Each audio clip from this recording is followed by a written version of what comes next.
Today we'll discuss about the is traditional IT infrastructure.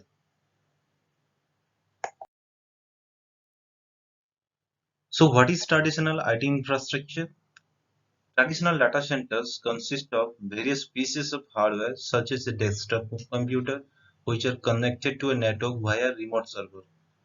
This server is typically installed on the premises and provides all employees using the hardware access to the business to data and applications. Actually, earlier, the traditional data centers generally consist of hardwares, different hardwares are there, different databases, servers are there.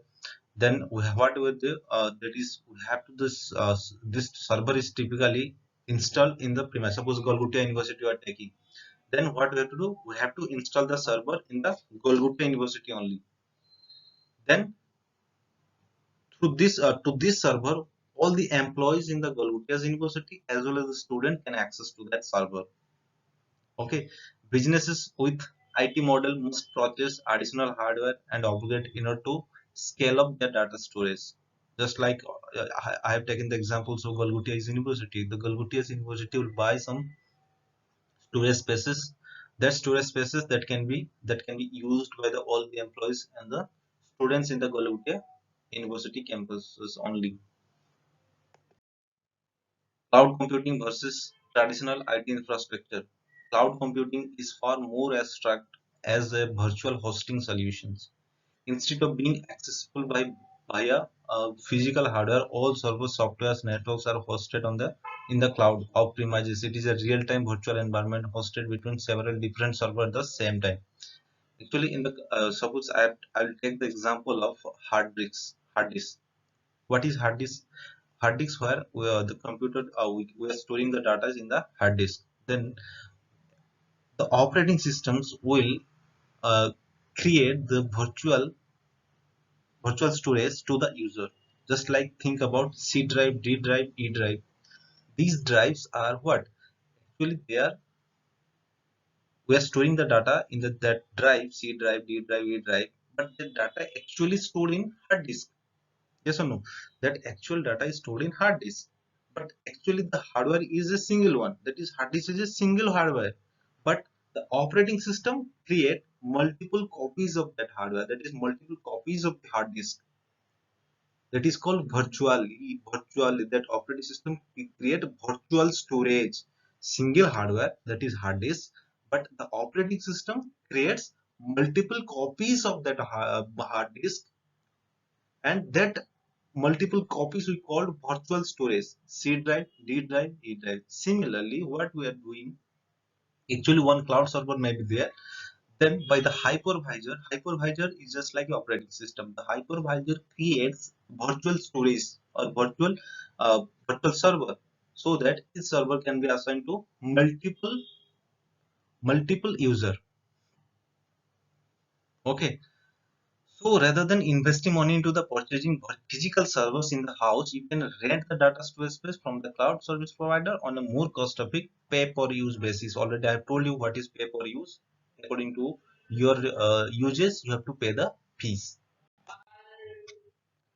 Traditional software development cycle, that is different phases of traditional uh, software development life cycles are requirement phase. Just like you think about that is software development life cycle.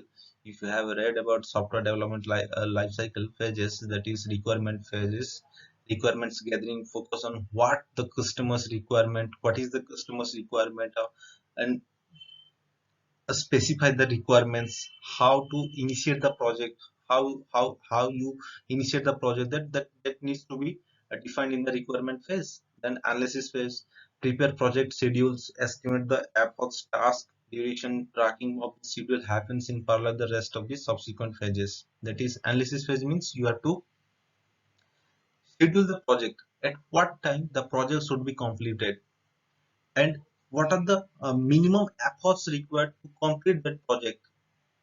Estimating the efforts, how many how many uh, how many days it will take to complete the project, how many efforts required to complete that project, how many cost required to complete that project. All these things need to be discussed in this analysis phase. Third is design phase. contains analysis phase and design phase. Activities of analysis phase are model of the requirements, build prototype, evaluate alternate options. Design phase means you have to it just contains the analysis phase, design phase.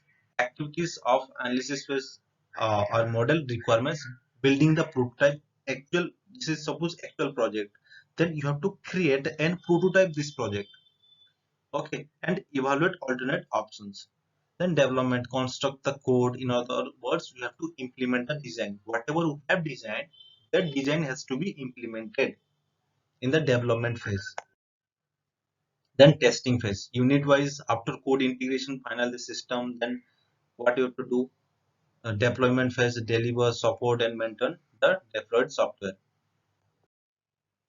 Switch from where we are switching from traditional to cloud computing. The traditional way of computing is not able to cope up with the cloud computing as the users of cloud computing grows daily.